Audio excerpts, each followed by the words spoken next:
warahmatullahi wabarakatuh. Saya Nirmawati, CGP Angkatan 10 dari PT SPF SMP Negeri 4 Bulukumba, Sulawesi Selatan, akan melakukan wawancara terhadap 2 kepala sekolah tentang pengambilan keputusan berbasis nilai-nilai kebaikan sebagai pemimpin. Selamat menyaksikan.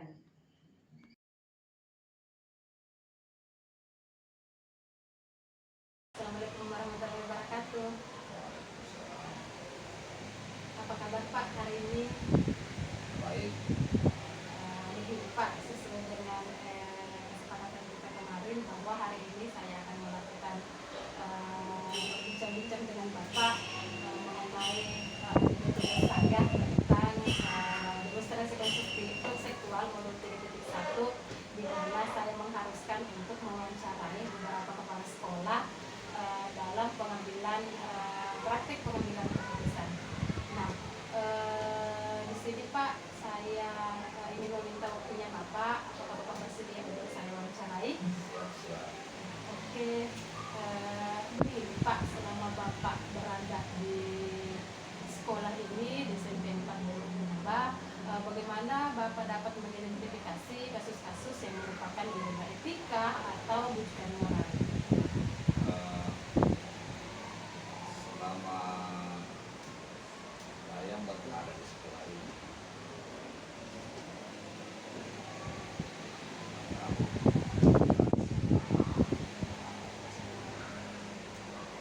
ada beberapa permasalahan yang permasalahan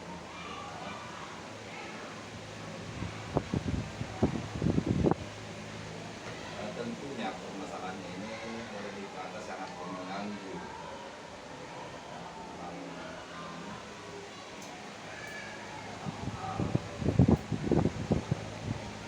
keinginan hati untuk melakukan itu, tapi di sisi lain ini bertentangan dengan etika moral,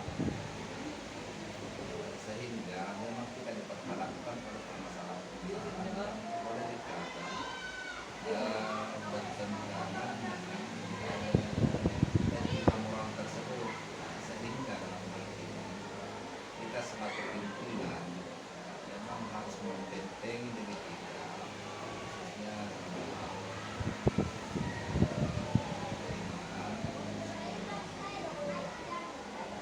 Baik sekali Pak, jawabannya artinya setiap masalah di sekolah ini pasti ada masalah ya Pak. Iya. Artinya kita harus mengambil memilah-milah dulu yang mana yang masuk masalahnya ke dalam dilema etika, yang mana yang termasuk dalam bukan moral, seperti itu ya Pak.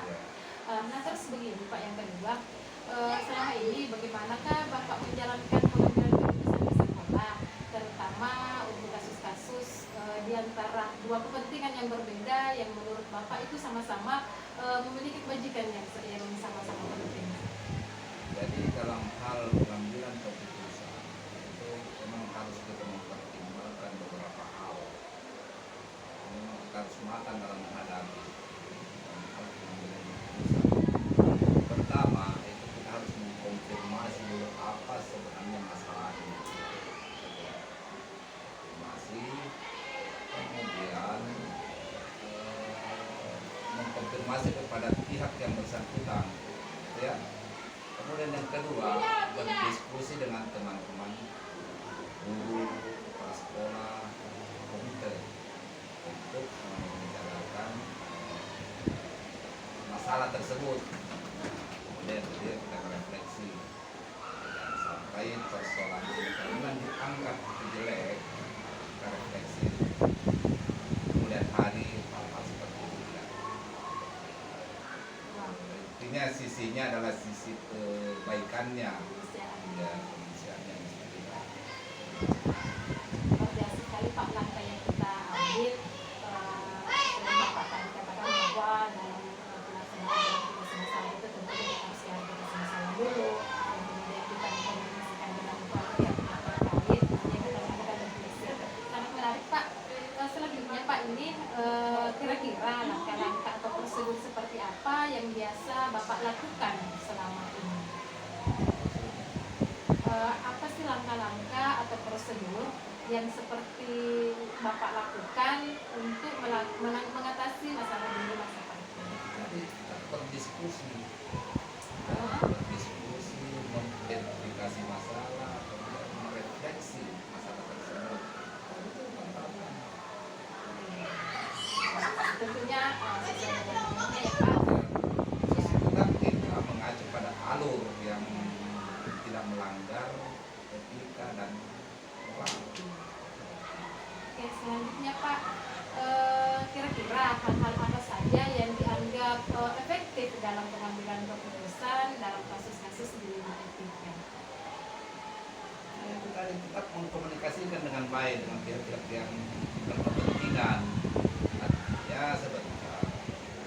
Komunikasi, membangun komunikasi yang baik, otomatis kita berpikiran tidak merugikan yang lain. Ya, secara moral kita juga tidak rugi, ya, selaku pembentuk kebijakan. Di pihak lain itu mereka juga tidak rugi. Jadi artinya, tidak ada ketersinggungan antara satu dengan yang lainnya. Sangat menarik Pak. Sangat betul yang Bapak katakan bahwa yang efektif yang kita lakukan tentunya kita mengambil keputusan yang tepat, jangan sampai ada yang merasa dirugikan, sehingga hasil yang dicapai itu dapat maksimal seperti itu ya Pak. Nah, selanjutnya Pak, apakah Bapak memiliki sebuah prosedur atau jadwal tertentu dalam penyelesaian kasus dilema, seperti misalnya apakah diselesaikan tepat pada saat itu, ataukah Bapak melakukan ada jadwal yang terkhusus dalam penyelesaian masalah tersebut? Saya rasa begini tidak perlu jadwal, tidak perlu tergantung. Kalau ada masalah secepatnya kita selesaikan. Jangan masalah itu kita simpan. Kapan kita simpan tidak akan terjadi, tidak akan menyelesaikan masalah tersebut. Jadi misalnya ada masalah, harus kita diskusikan apa solusinya dari akan kita simpan ini masalah, yakin saja akan menjadi menjadi borok sebentar. Tidak ada jadwal yang kita jadwalkan, tergantung apakah pada saat itu ada masalah langsung kita selesaikan. Tepat sekali Pak yang dikatakan bahwa fleksibel ya Pak, Ya, fleksibel. ketika tidak ada jadwal yang tertentu, ketika ada masalah kita langsung tuntaskan pada saat itu agar masalah itu tidak berlarut-larut. Terkadang kita barangkali merefleksi itu pada saat barangkali kita biasa ada rapat dengan itu kembali kita merefleksi itu bahwa ada masalah seperti ini untuk memperjelas tujuannya untuk memperbaiki keadaan. Baik Pak, selanjutnya adakah orang atau faktor-faktor apa yang mempermudah atau membantu Bapak dalam pengambilan keputusan dalam kasus ini? Hampir semua yang ada di satuan pendidikan. Kita dalam hal mengambil sebuah keputusan, tetap kita melakukan komunikasi. Tidak boleh kita mengambil keputusan sendiri, sepihak. Nah, jadi, kita berdiskusi dengan jajaran di bawah kita, misalnya waktu kepala sekolah, dewan guru, komite dalam hal pengambilan keputusan. Luar biasa Pak, langkah yang Bapak ambil tentunya masih tetap mengenai tentang bagaimana mengutamakan yang namanya komunikasi, bagaimana dalam cara kita berkomunikasi dan musyawarah dalam mengambil keputusan agar keputusan kita itu tidak tepat pilih ya Pak. Ya. Nah selanjutnya Pak, dari semua hal yang tadi Bapak sampaikan, pengalaman apa sih yang dapat Bapak petik dari pengalaman dalam pengambilan keputusan? Artinya pengalaman yang saya dapatkan kalau ada masalah-masalah seperti itu, ada nilai-nilai humanis, nilai-nilai kejujuran yang bisa kita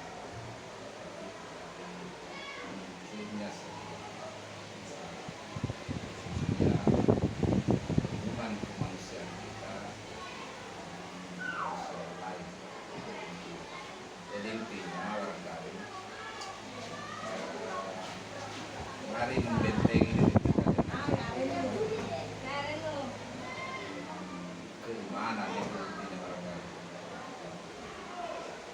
hal menyelesaikan yang hubungan baik dengan sesama teman dan siapapun pasti kita tetap membangun hubungan baik khususnya dalam hal komunikasi.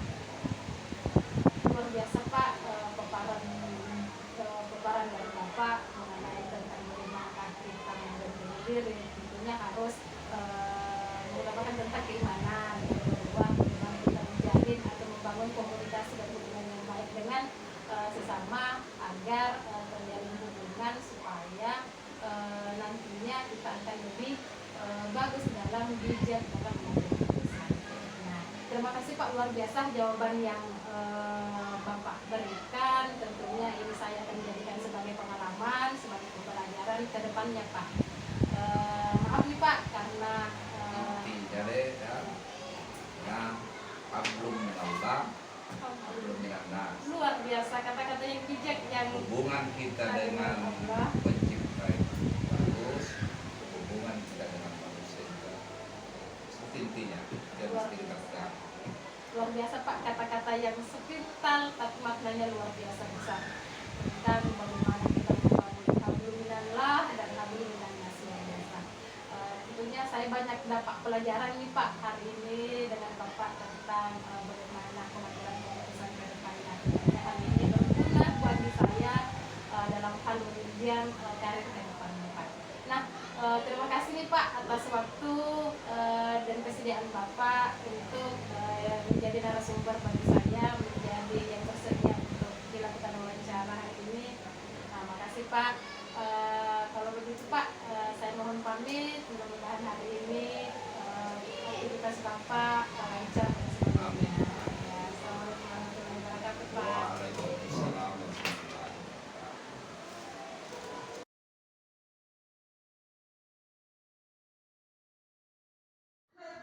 Assalamualaikum warahmatullahi wabarakatuh Bu. Waalaikumsalam warahmatullahi wabarakatuh. Apa kabar Bu? Baik. Bagaimana dengan Ibu Nirma? Alhamdulillah sehat-sehat selalu Bu. Bagaimana dengan tugas-tugas CGP-nya? Bisa Nah, terselesaikan dengan baik? ya alhamdulillah untuk sampai sekarang Bu masih dalam proses penyelesaian tugasnya Bu. Iya.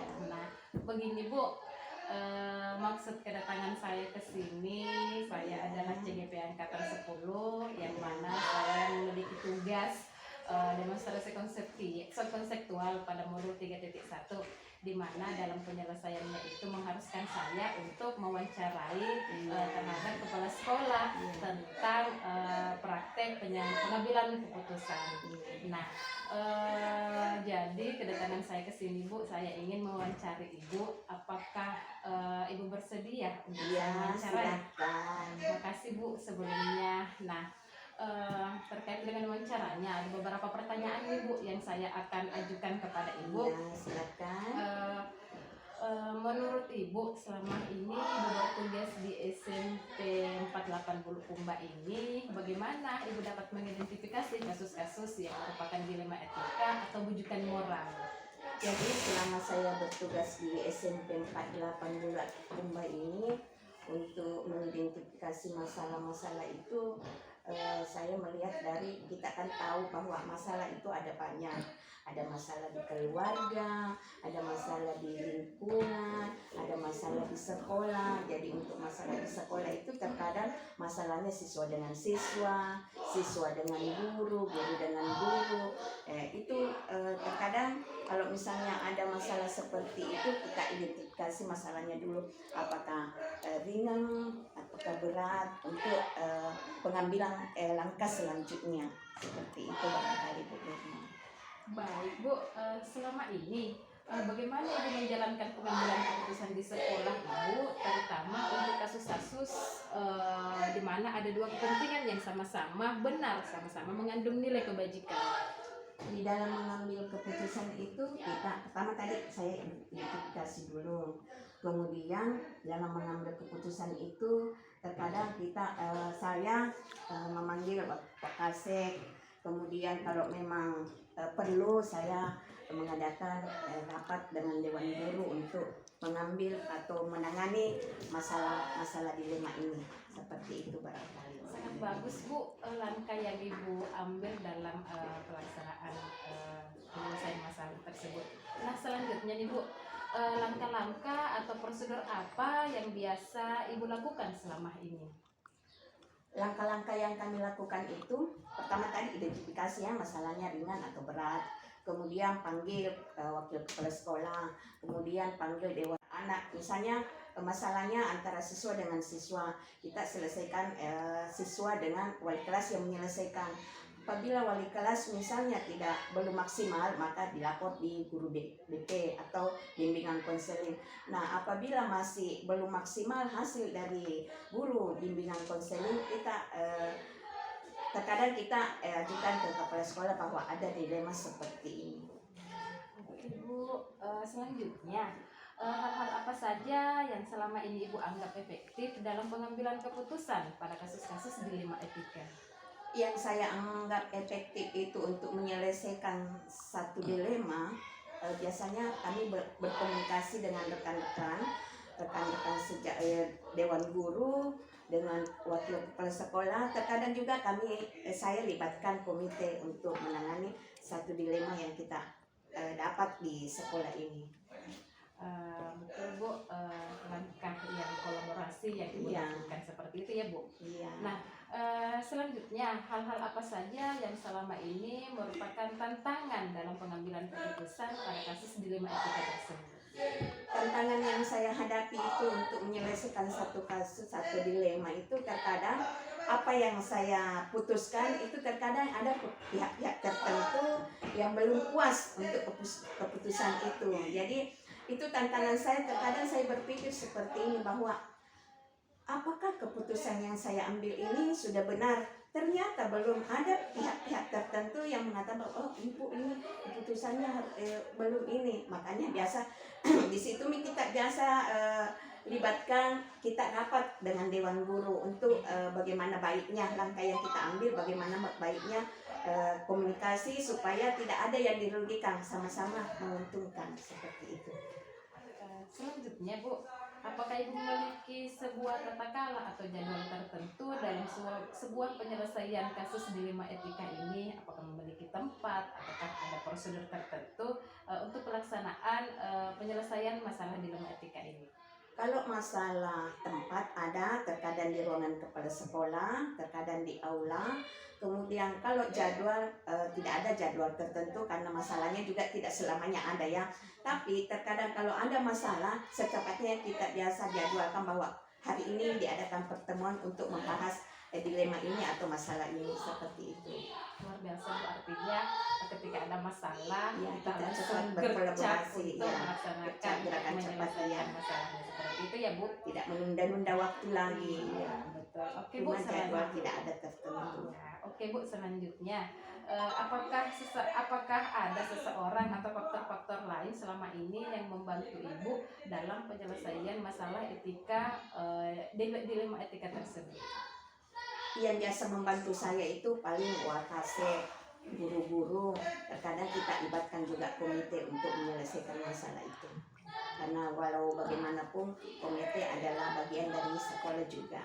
Betul sekali Bu. Nah selanjutnya dari semua hal yang telah disampaikan tadi nih Bu, pembelajaran apa yang Ibu petik dari pengalaman Ibu mengambil keputusan dilema etika tersebut?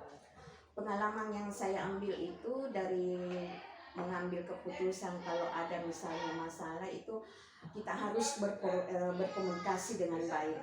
Siapapun dan dimanapun komunikasi diutamakan. Karena tanpa komunikasi penyelesaian tidak akan bisa selesai, dan tanpa komunikasi permasalahan bisa hanya satu pihak yang diuntungkan. Nah di sini kita berkomunikasi supaya kedua belah pihak bisa menerima dan saling menguntungkan. Luar biasa Bu, langkah-langkah yang Ibu lakukan. Tentunya saya sepakat Bu bahwa setiap ada masalah yang utama kita harus lakukan adalah melakukan komunikasi. Bagaimana dalam komunikasi itu kita membangun kolaborasi sehingga pemecahan masalah itu bisa terselesaikan. Wah, luar biasa nih Bu wawancara kita hari ini. Iya, Ya. alhamdulillah. Gini Bu Marasia, terima kasih banyak atas waktu Iya. dan kesediaan Ibu untuk saya wawancarai Iya. pada hari ini. Terima kasih kembali. Ibu kalau begitu saya izin pamit nih Bu. Semoga lancar semua pekerjaannya ya Bu. Ya, amin. Ya. Semoga juga Ibu Nirma bisa menyelesaikan tugas-tugas yang lainnya lagi. Alhamdulillah, Iya. amin Bu, makasih juga. Baik Bu, saya mohon pamit nih. Assalamualaikum Iya. warahmatullahi wabarakatuh. Waalaikumsalam warahmatullahi wabarakatuh. Selamat ya.